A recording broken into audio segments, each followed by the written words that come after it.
Pada zaman dahulu, hiduplah Amak Lembain dan Inak Lembain. Adalah sepasang suami istri yang sangat miskin. Mereka dikaruniai 2 anak yang masih kecil. Keluarga itu tinggal di Padamara, Nusa Tenggara Barat.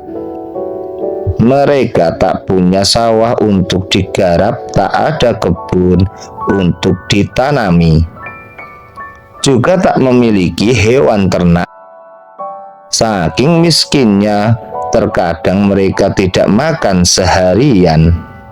Setiap hari pasangan itu berjalan kaki berkeliling desa mencari orang yang membutuhkan bantuan mereka.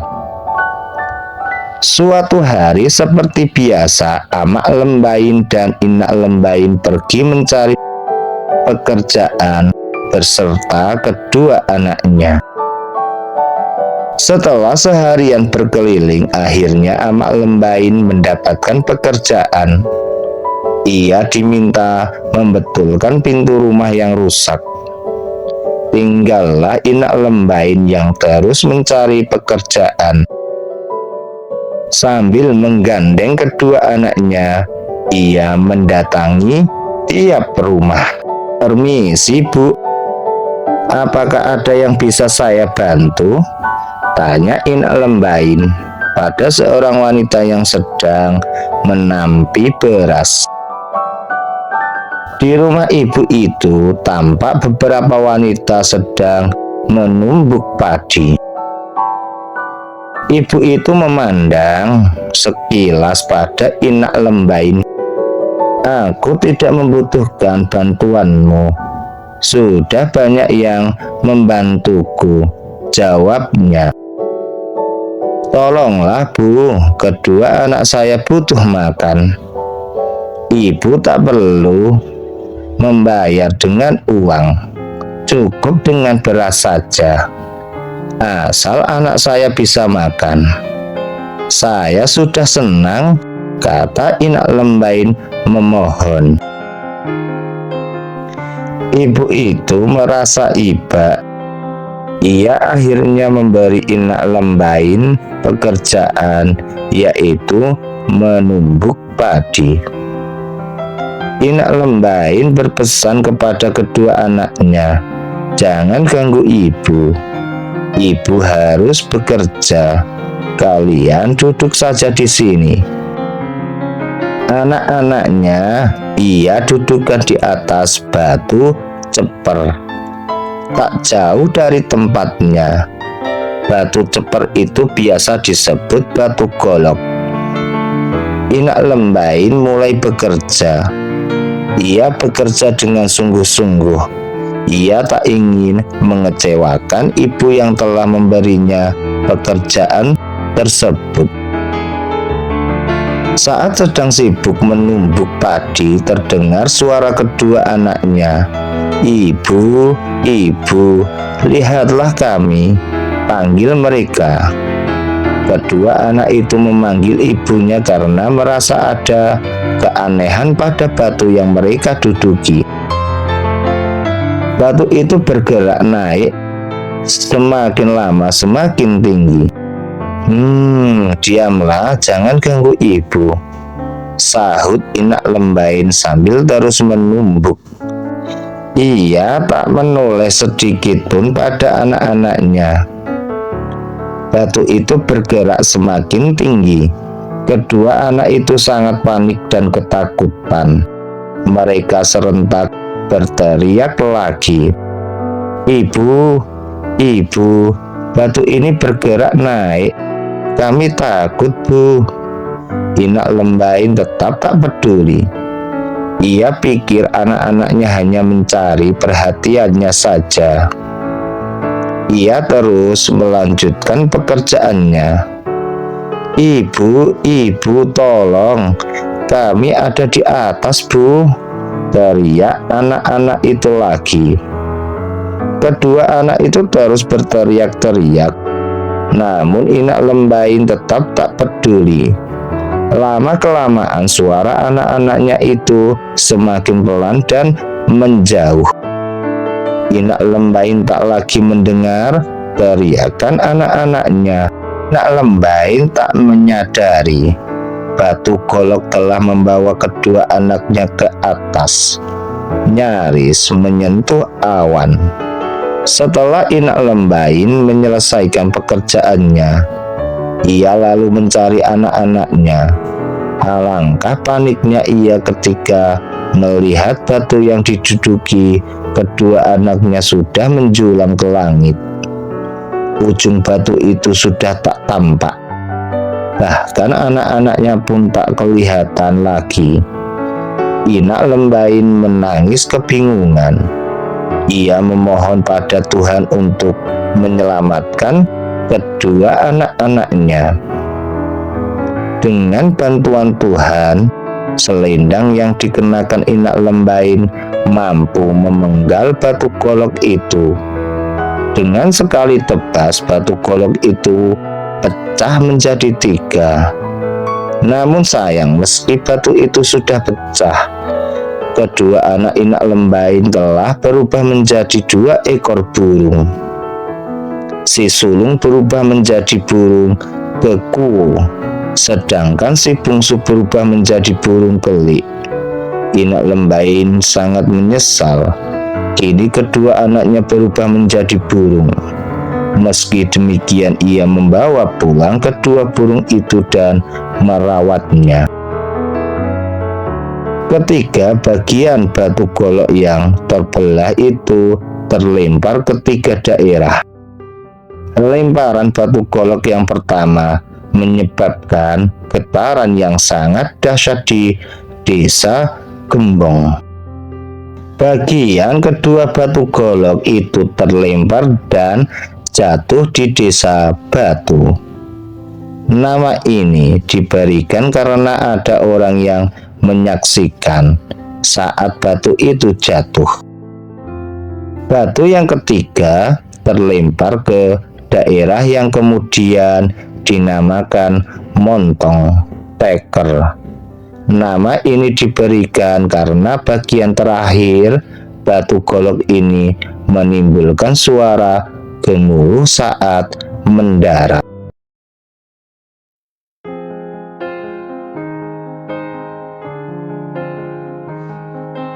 Pada zaman dahulu kala, jauh di sudut terpencil tanah Gayo, hiduplah sebuah keluarga yang amat miskin.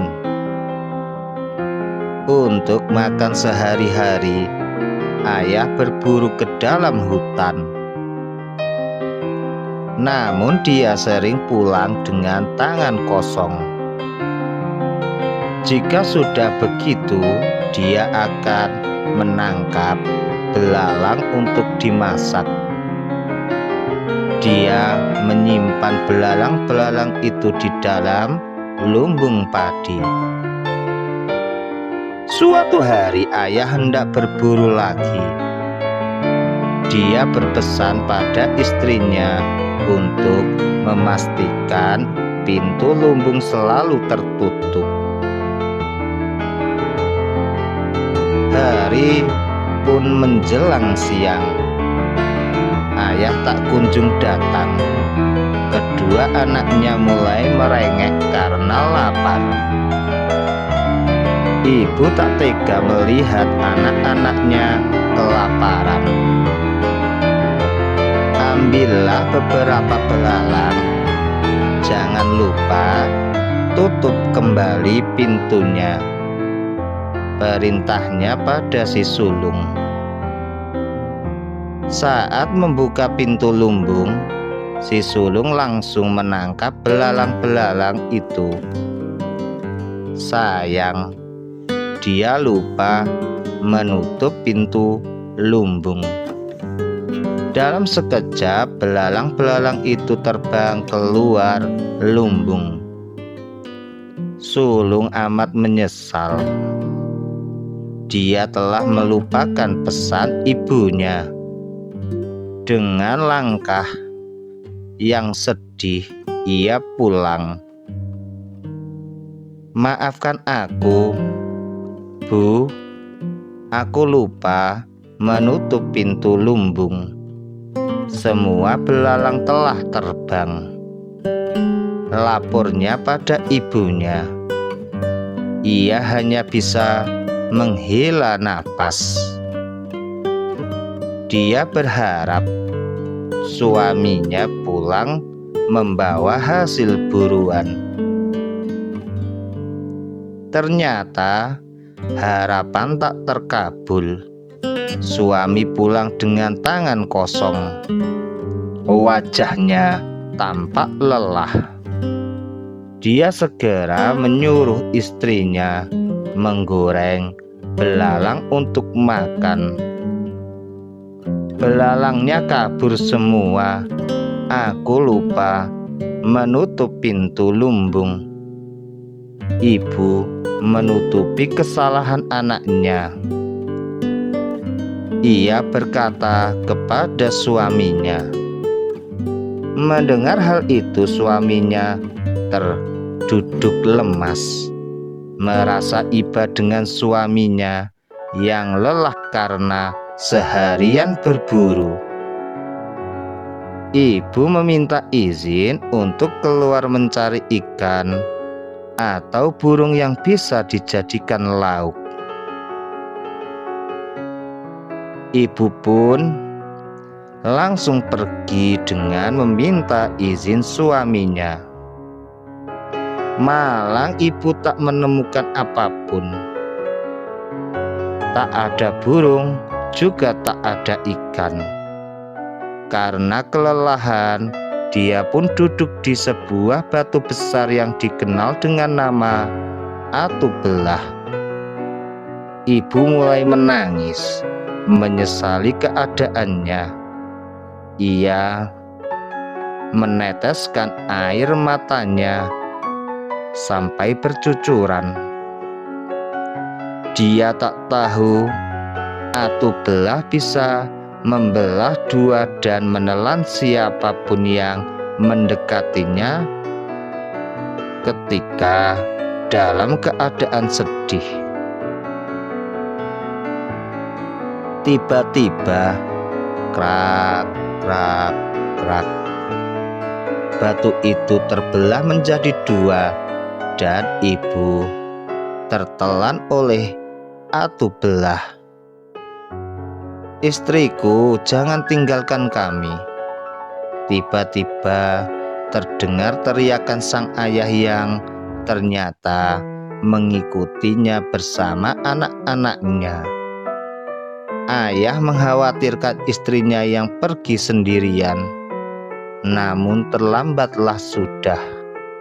Istrinya sudah terlanjur ditelan oleh Atu Belah.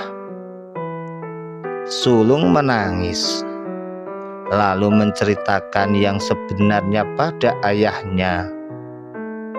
Sudahlah, semua sudah terlanjur, sahut ayahnya. Setelah ayah menyelesaikan perkataannya, tiba-tiba muncullah beberapa helai rambut istrinya dari dalam batu. Sulung segera memetik 7 helai rambut dan menyimpannya sebagai kenangan akan ibunya. Dahulu kala, di tepi pantai selatan Pulau Jawa terdapat kerajaan makmur dan tentram. Rajanya arif dan bijaksana. Segala hasil bumi negerinya dimanfaatkan untuk kesejahteraan rakyat. Karena itulah rakyatnya hidup makmur. Kemakmuran kerajaan itu mengundang decak kagum dari kerajaan-kerajaan lain, namun juga mengundang niat jahat sekelompok bajak laut. Mereka ingin menaklukkan dan menguasai kerajaan. Ketika para pengawal kerajaan sedang lengah, kelompok bajak laut menyerang. Menghadapi serbuan mendadak, pasukan kerajaan kalang kabut. Raja ikut berjuang langsung untuk mempertahankan kerajaannya. Namun ia lalu gugur dalam serangan itu. Begitu pula dengan putra-putra dan para menterinya. Para pasukan hanya berhasil menyelamatkan putri raja yang bernama Putri Jembarsari. Ialah satu-satunya pewaris kerajaan yang masih selamat. Para pasukan lalu membawa sang putri ke daerah yang aman, jauh dari kerajaan. Kawanan bajak laut bergembira atas kemenangan tersebut. Kini kerajaan itu pun dipimpin oleh kepala bajak laut. Sementara itu pengawal kerajaan yang membawa lari Putri Jembarsari tiba di tempat tersembunyi.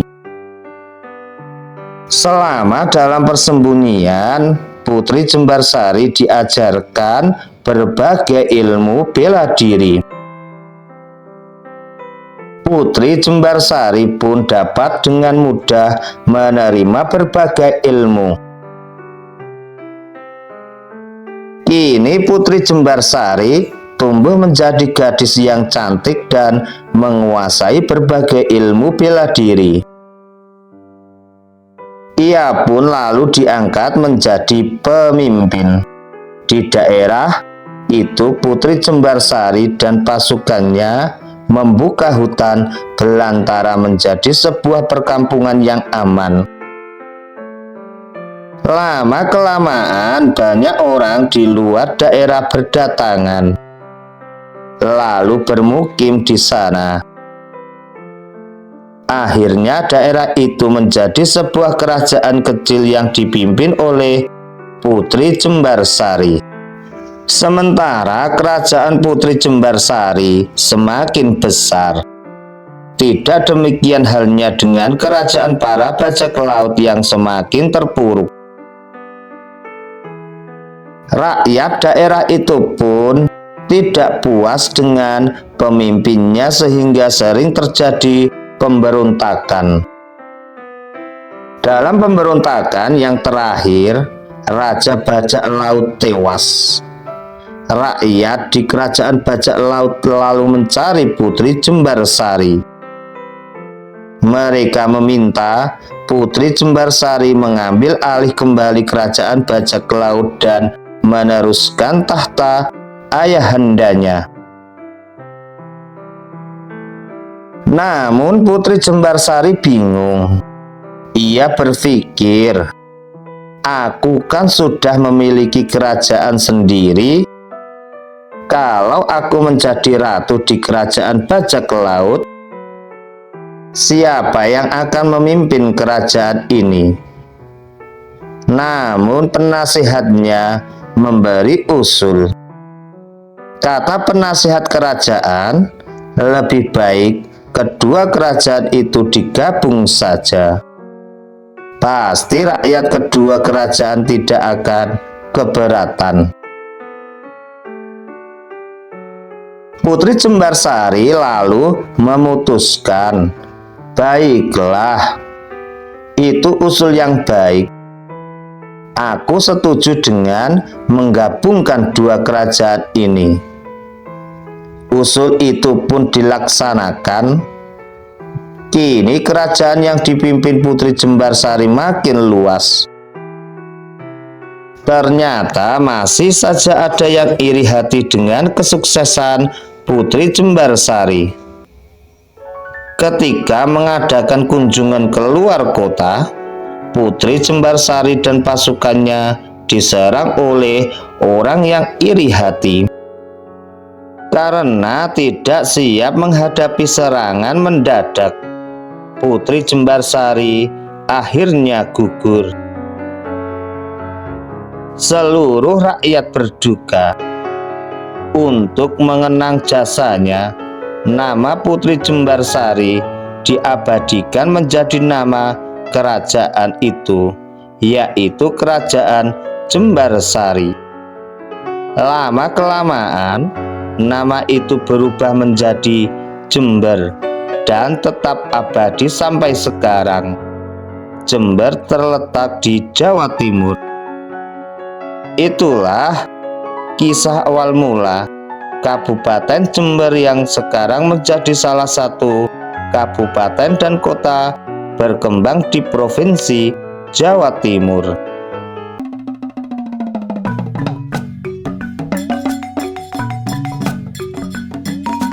Dalam cerita pewayangan, Arjuna adalah salah seorang dari 5 anak Prabu Pandu.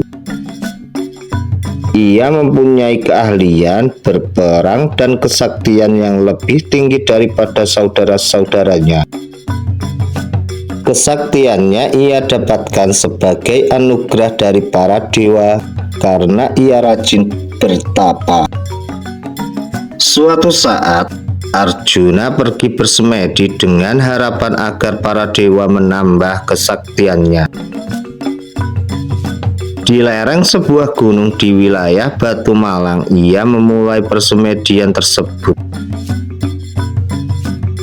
Arjuna duduk di puncak sebuah batu yang cukup tinggi. Karena khusyuk bersemedi, tubuh Arjuna menjadi bersinar dan memancarkan kekuatan.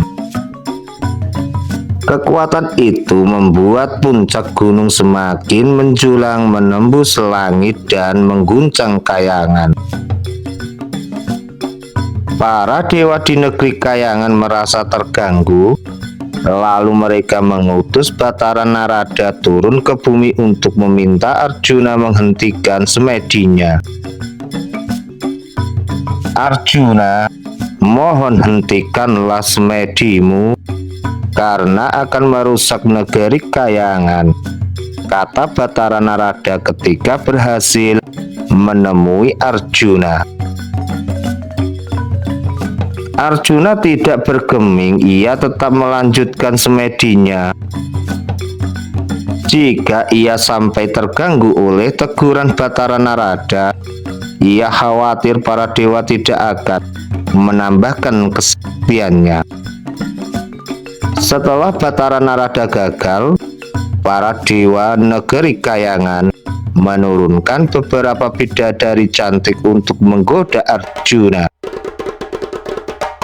Namun Arjuna tetap saja tidak terganggu. Setelah itu diturunkanlah roh jahat untuk menakut-nakuti Arjuna. Namun mereka tetap saja tidak berhasil.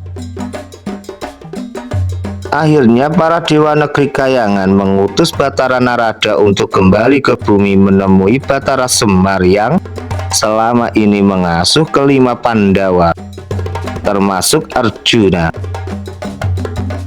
Ia yakin Arjuna mau mendengarkan Semar.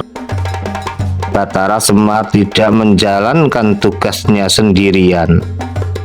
Ia meminta bantuan Batara Togok, lalu mereka berdua bersemedi untuk menambah kesaktian. Dengan kesaktian itu mereka mengubah tubuh mereka menjadi besar. Kedua Batara ini berdiri di sisi-sisi gunung tempat Arjuna bersemedi. Dengan kesaktian yang luar biasa, mereka memotong bagian atas gunung tersebut dan melemparkannya ke arah tenggara, sehingga terdengarlah bunyi dentuman yang sangat dahsyat. Bunyi apa itu? Tanya Arjuna dengan sangat terkejut.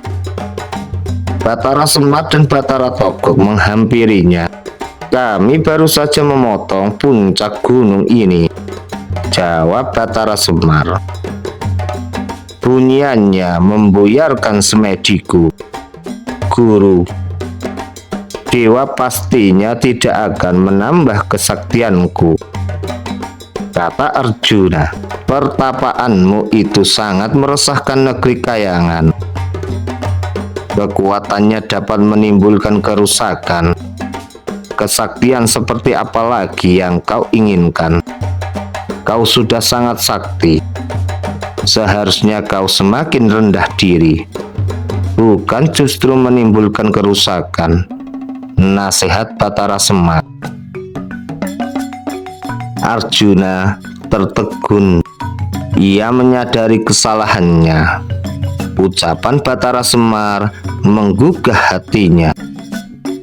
Terima kasih guru, ujar Arjuna. Ia pun menghentikan pertapaannya.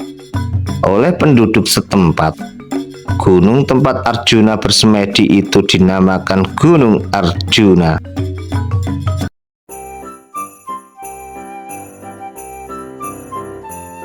Diceritakan di daerah pesisir Maluku, hiduplah seorang nenek dengan 2 orang cucunya yang masih kecil. Cucu yang pertama berumur 11 tahun, sedangkan yang bungsu masih berumur 5 tahun. Kedua anak itu yatim piatu karena orang tua mereka telah meninggal dunia ketika mencari ikan di laut. Kini kedua anak itu berada dalam asuhan sang nenek. Untuk memenuhi kebutuhan hidup, nenek bekerja mengumpulkan hasil hutan dan pencarian ikan di pantai. Hasilnya tidak pernah cukup untuk mereka makan. Untunglah para tetangga sering berbaik hati memberikan makanan kepada sang nenek untuk dimakan bersama kedua cucunya. Suatu hari air laut terlihat surut, ombaknya pun tampak tenang. Kondisi seperti ini biasanya menjadi pertanda bahwa banyak kepiting yang terdampar di sekitar pantai. Si nenek pun mengajak kedua cucunya ke pantai untuk menangkap kepiting. Cucuku, mari kita ke pantai mencari kepiting, ajak si nenek. Alangkah senangnya hati kedua anak tersebut, terutama si bungsu. Ia berlari-lari dan melompat kegirangan. Hore, hore, hore, riang si bungsu. Setiba di pantai, mereka pun mulai memasang beberapa bubu, alat untuk menangkap kepiting, di sejumlah tempat. Selang beberapa lama kemudian, sebuah bubu yang dipasang nenek memperoleh seekor kepiting besar yang terperangkap di dalamnya. Si nenek pun menyuruh kedua cucunya untuk pulang terlebih dahulu. Cucuku, kalian pulanglah dulu. Bawa dan rebuslah kepiting besar itu untuk makan siang kita nanti, ucap si nenek. Capitannya sisakan untuk nenek. Baik, Nek, jawab cucu yang pertama. Kedua anak itu pun kembali ke rumah dengan perasaan gembira. Hari itu mereka akan menikmati makanan lezat. Setiba di rumah, kepiting besar hasil tangkapan mereka tadi segera direbus. Setelah masak kepiting itu, mereka makan bersama ubi rebus. Mereka makan dengan lahap sekali. Sesuai perintah sang nenek, kedua anak itu menyisakan capit kepiting. Selesai makan, kedua anak itu pun pergi bermain hingga hari menjelang siang. Saat mereka pulang ke rumah, nenek mereka ternyata belum juga kembali dari pantai. Sementara itu si bungsu yang baru sampai rumah tiba-tiba merasa lapar lagi. "Kak, aku lapar. Aku mau makan lagi," rengek si bungsu kepada kakaknya. "Bukankah tadi kamu sudah makan? Kenapa minta makan lagi?" tanya kakaknya. "Aku lapar lagi. Aku mau makan capit kepiting," si bungsu kembali merengek. "Jangan, capit kepiting itu untuk nenek," cegah si kakak. Meskipun sang kakak sudah berkali-kali menasehatinya, si bungsu tetap saja merengek. Karena iba sang kakak terpaksa mengambil sepotong capit kepiting. Si bungsu akhirnya berhenti merengek. Namun setelah makan, ia kembali meminta capit kepiting yang satunya. Si kakak pun memberikannya. Tak berapa lama kemudian nenek mereka kembali dari pantai. Wajah si nenek yang sudah keriput itu tampak pucat. Kelihatannya ia sangat lapar. Cepat-cepatlah ia masuk ke dapur ingin menyantap capit kepiting bersama ubi rebus. Betapa terkejutnya ia saat melihat lemari makanannya kosong. "Cucuku, cucuku," teriaknya dengan suara serak. "Iya, Nek," jawab si sulung seraya menghampiri neneknya. "Ada apa, Nek? Mana capit kepiting yang nenek pesan tadi?" tanya si nenek. Maaf, Nek," jawab si sulung dengan gugup. "Capit kepitingnya dihabiskan si bungsu. Aku sudah berusaha menasehatinya, tapi dia terus menangis meminta capit kepiting tersebut." Betapa kecewanya hati sang nenek mendengar jawaban tersebut. Ia benar-benar marah karena kedua cucunya tidak menghiraukan pesannya. Tanpa berkata-kata apapun, si nenek pergi meninggalkan rumah. Dengan perasaan sedih, ia berjalan menuju ke sebuah bukit. Sesampai di puncak bukit itu, ia lalu mendekati sebuah batu besar yang bentuknya seperti daun. Orang-orang menyebutnya batu berdaun. Di hadapan batu itu, si nenek duduk bersimpuh sambil meneteskan air mata. "Wahai batu, telanlah aku. Tidak ada lagi gunanya aku hidup di dunia ini." Kedua cucuku tidak mau mendengarkan nasihatku lagi. Batu berdaun itu tidak bergerak sedikit pun. Ketika nenek mengucapkan permintaannya untuk ketiga kalinya, barulah batu itu membuka mulutnya dengan sekali sedot. Si nenek langsung tertarik masuk ke dalam perut batu. Setelah si nenek tertelan, mulut batu itu menutup kembali. Sejak itulah si nenek tinggal di dalam perut batu dan tidak pernah keluar lagi. Sementara itu kedua cucunya dengan gelisah mencari nenek mereka. Saat tiba di puncak bukit, mereka hanya mendapati kain milik nenek mereka terurai sedikit di antara batu berdaun. "Nenek, jangan tinggalkan kami," tangis si sulung. "Maafkan aku, Nek. Aku berjanji tidak akan mengecewakan nenek lagi," ucap si bungsu dengan sangat menyesal. Si sulung kemudian meminta kepada batu berdaun itu agar menelan mereka. "Wahai batu berdaun, telanlah kami," seru si sulung. Meskipun kedua anak tersebut berkali-kali memohon, Batu berdaun itu tetap tidak mau membuka mulutnya, sampai akhirnya kedua anak itu tertidur di dekatnya. Keesokan harinya keduanya terbangun dan kembali meratapi kepergian sang nenek. Pada saat itu kebetulan ada seorang tetangga mereka yang melintas di tempat itu. "Hai, kenapa kalian ada di sini?" tanyanya saat melihat kedua anak itu.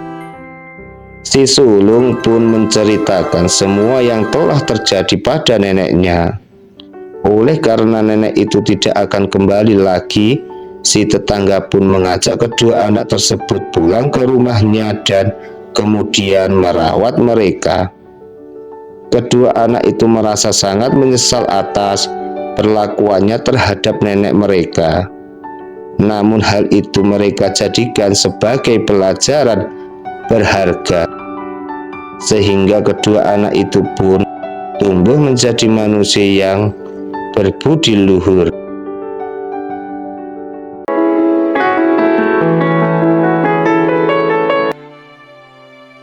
Diceritakan di Sungai Tulang Bawang di daerah Lampung banyak terdapat buaya yang ganas. Banyak orang yang hilang tanpa jejak setelah melintas di Sungai Tulang Bawang, terutama para nelayan dan saudagar yang membawa muatan harta benda. Pada suatu hari, seorang gadis cantik bernama Aminah tiba-tiba hilang ketika sedang mencuci di tepi sungai. Warga desa yang mendengar kabar itu langsung melakukan pencarian. Mereka menyusuri tepian sungai hingga ke tempat yang jauh. Tetapi Aminah tidak ditemukan. Warga desa pun menganggap Aminah sudah mati dimakan buaya. Sementara itu, di sebuah gua di dasar sungai tampak seorang gadis yang tergolek lemas. Dia adalah Aminah yang baru saja siuman. Dengan sekuat tenaga, Aminah berusaha bangun. Dia sangat terkejut ketika menyadari dirinya sedang berada di dalam gua. Gua itu dipenuhi emas, permata, intan, dan berlian, serta banyak pakaian yang indah. "Wah, banyak sekali perhiasan di sini. Milik siapa ini?" tanya Aminah dalam hati. Lalu terdengar suara laki-laki. "Hai gadis cantik, jangan takut, inilah istanaku. Selamat datang di gua bawah sungai istanaku ini." Ternyata suara itu berasal dari seekor buaya besar. "Kamu siapa? Wujudmu buaya, tapi kenapa bisa bicara?" tanya Aminah dengan takut. "Tenang gadis cantik, sebenarnya aku juga manusia sepertimu. Aku bisa berubah menjadi manusia nanti pada saat bulan purnama," kata buaya itu. "Kenapa wujudmu berubah menjadi buaya?" tanya Aminah ingin tahu. "Aku dikutuk karena perbuatan jahatku merampas harta benda setiap kapal yang melintas di sungai.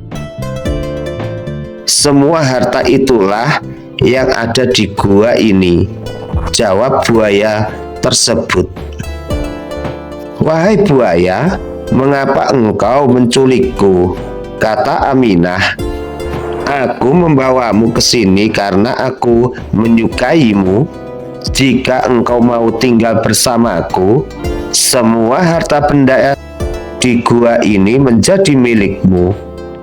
Tetapi jika engkau menolak, aku akan memangsamu," ancam si buaya.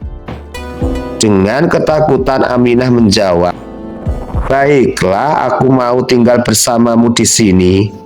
Aminah terpaksa menerima permintaan sang buaya. Akhirnya Aminah tinggal bersama buaya perompak di dalam gua. Tetapi dia terus mencari cara agar bisa keluar dari gua tersebut. Pada suatu hari sang buaya tertidur pulas dan membiarkan pintu gua terbuka. Aminah langsung memanfaatkan kondisi itu untuk melarikan diri sambil mengawasi sang buaya untuk memastikan bahwa dia masih tertidur. Akhirnya Aminah berhasil lolos dari buaya perompak tersebut. Ia sampai di hutan dan dengan sisa tenaganya dia terus berjalan menuju desa. Akhirnya dia bertemu penduduk desa yang bertanya, "Siapa kamu, Nak? Kenapa di hutan sendirian?" "Aku Aminah," jawabnya, dan dia pun menceritakan semua yang dialaminya. Penduduk desa yang tahu cerita tentang buaya perompak segera mengajak Aminah pergi. "Di mana rumahmu, Nak? Kami akan mengantarmu pulang. Rumahku di kampung seberang, Pak. Terima kasih telah menolong saya," jawab Aminah. Dan akhirnya Aminah berhasil kembali ke kampung halamannya. Seluruh penduduk desa menyambut kepulangannya. Kedua orang tuanya sangat bahagia. Mereka jadi semakin tahu tentang buaya perompak dan lebih berhati-hati jika berada di tepian sungai Tulang Bawang.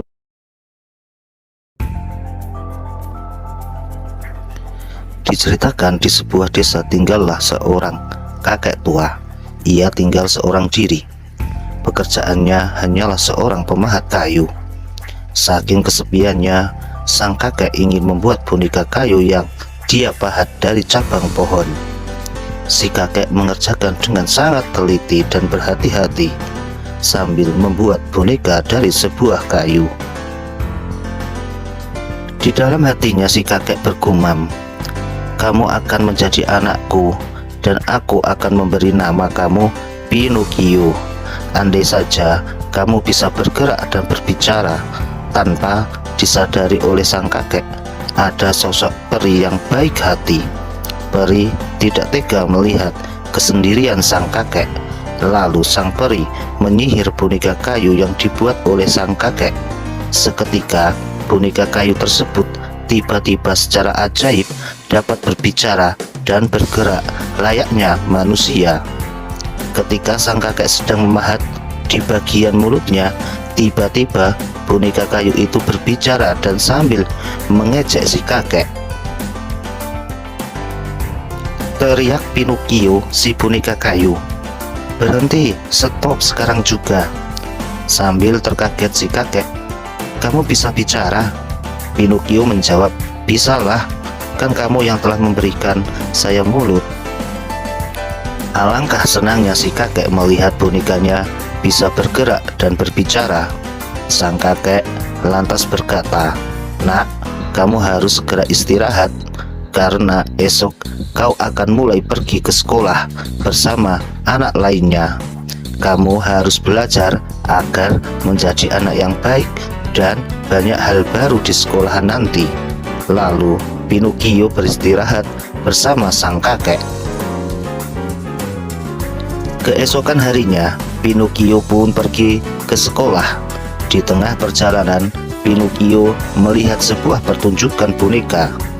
Dia melihat boneka-boneka itu sedang menari dan bernyanyi. Melihat pertunjukan itu, Pinocchio pun langsung melompat ke atas panggung sambil berkata, "Aku bisa menari dan bernyanyi lebih baik daripada boneka-boneka kayu ini." Bernyanyilah Pinocchio dan menari. Setelah selesai pertunjukan, Pinocchio diberikan sebuah imbalan 5 koin emas dan Pinocchio segera pergi. Di perjalanan Pinocchio dihampiri oleh rubah dan kucing. Rubah dan kucing berpura-pura ingin menjadi teman Pinocchio karena Pinocchio memiliki koin emas. Rubah dan kucing ingin mengambil koin emas itu milik Pinocchio. Kemudian rubah dan kucing memiliki ide untuk menipu Pinocchio. Dan berkatalah si rubah tersebut kepada Pinocchio, "Hai Pinocchio, mau tidak koin emasmu aku gandakan supaya jadi banyak? Pasti kamu jadi senang." Lalu Pinocchio menjawab, "Apakah bisa?" Rubah membalas berkata, "Tentu bisa. Timbullah koin emasmu di bawah pohon ajaib." Pinocchio berkata, "Pohon apa? Di mana tempatnya pohon ajaib?" Lalu rubah dan kucing mengajak Pinocchio berjalan menuju pohon ajaib. "Baiklah, ayo kita pergi Pinocchio." Pinocchio pun langsung saja mengikuti saran dari si rubah dan si kucing untuk menimbun uang emas miliknya di bawah pohon ajaib. "Nah, sekarang tanamlah, nanti akan jadi banyak," kata rubah berbicara setelah ditimbun koin emas tersebut. Rubah berkata, "Ayo kucing, Pinocchio, kita tinggal makan dahulu. Nanti kita kembali sambil menunggu jadi banyak koin emasnya." Selesai makan, rubah dan kucing diam-diam menyelinap pergi keluar dan mereka menggali tanah di bawah pohon ajaib tempat Pinocchio menimbun uang emasnya. Tetapi Pinocchio mengetahui niat jahat rubah dan si kucing. Sebelum Pinocchio mengambil terlebih dahulu koin emas, ternyata rubah dan si kucing lebih cepat daripada Pinocchio. Lalu Pinocchio diikat oleh rubah dan si kucing dengan cepat di atas pohon. Sementara itu sang peri tahu kalau Pinocchio dalam masalah. Sang peri langsung menghampiri Pinocchio yang diikat di atas pohon. Tapi sayang, kucing dan si rubah sudah berlari mengambil koin emas dan pergi. Sang peri lalu menyuruh serigala untuk mengejar rubah dan kucing. Sang peri berkata, "Kenapa kau tidak pergi ke sekolah Pinocchio?" Pinocchio menjawab dengan panik dan tidak bisa berkata-kata lagi. Kemudian hal aneh terjadi pada hidung Pinocchio karena menjadi panjang. Lalu Pinocchio merasa heran dan terkejut pada hidungnya. Sang peri menjelaskan pada Pinocchio, "Setiap kali kau berbohong, maka hidungmu akan terus bertambah panjang. Tapi jika kau berkata jujur, maka hidungmu akan kembali menyusut. Ingatlah itu, Pinocchio, jangan sekali-kali engkau berbohong jika tidak ingin hidungmu terus panjang." Kemudian sang peri menyuruh Pinocchio untuk pulang ke rumahnya. Pinocchio menjawab, "Baiklah, aku akan pulang." Di tengah perjalanan pulang, Pinocchio melihat sebuah permainan kereta dunia. Pinocchio tertarik untuk ikut bermain dengan anak-anak lainnya. Pinocchio pun lupa akan janjinya pada sang peri untuk segera pulang ke rumah. Ternyata pemilik permainan itu adalah seorang penyihir jahat. Ketika bermain, Pinocchio tiba-tiba penyihir jahat dengan cepat menyihir Pinocchio dan anak-anak yang lain menjadi keledai. Tetapi sihir dari penyihir jahat itu tidak bekerja secara sempurna pada Pinocchio, dikarenakan Pinocchio terbuat dari kayu. Hanya bagian telinga, kaki, dan ekor saja yang berubah menjadi seperti keledai. Karena Pinocchio tidak bisa disihir secara sempurna oleh penyihir jahat, maka Pinocchio dibuang ke laut. Setelah dibuang ke laut, Pinocchio dimakan oleh seekor ikan paus. Di dalam perut ikan paus, Pinocchio melihat ada cahaya. Pinocchio berjalan sambil berteriak menghampiri asal-usul cahaya itu berada. Ternyata Pinocchio terkaget-kaget bisa bertemu sang kakek di dalam perut ikan paus. Pinocchio berkata, "Kakek, kenapa bisa di perut ikan paus?" Lalu sang kakek menjelaskan kepada Pinocchio, "Tadinya aku sedang mencari kamu, Pinocchio. Kata orang-orang kamu pergi ke laut." Mendengarkan cerita orang-orang itu, kakek langsung pergi ke laut dengan perahu. Tapi sayang, perahu kakek pecah dan tenggelam. Tiba-tiba ikan paus yang sangat besar memakan kakek. Setelah mengobrol dan bertemu sang kakek, Pinocchio berhasil keluar dari perut ikan paus dengan sang kakek. Dengan bantuan dari sang peri yang baik hati, mereka pun selamat dan sang peri mengingat pernah memberikan janji kepada Pinocchio. Apabila Pinocchio bisa bertemu dengan kakeknya, maka dirinya, Pinocchio, dapat berubah menjadi anak manusia yang baik hati, jujur, penurut. Pinocchio berkata pada sang kakek, "Sekarang aku ingin berjanji akan menjadi anak yang jujur dan penurut dan mendengarkan nasihat kakek." Sang kakek terharu dan menangis mendengar kata-kata Pinocchio. Sang kakek lalu memeluk Pinocchio. Setelah mengatakan kepada sang kakek, lalu Pinocchio pun berubah menjadi manusia, menjadi seorang anak laki-laki. Melihat hal itu, sang peri tersenyum bahagia. Akhirnya Pinocchio dan kakeknya hidup dengan bahagia tinggal bersama-sama. Cerita Pinocchio ini memberikan pelajaran pada kita. Masalah yang terjadi pada Pinocchio dikarenakan ulahnya sendiri, yang suka tidak patuh, suka tidak disiplin, dan selalu mengabaikan nasihat dari sang peri dan kakeknya. Terlebih lagi wataknya yang suka berbohong kepada orang lain. Tetapi dari hal semua itu, akhirnya Pinocchio menjadi anak yang baik, peduli, dan patuh terhadap kakeknya, tidak lagi suka berbohong.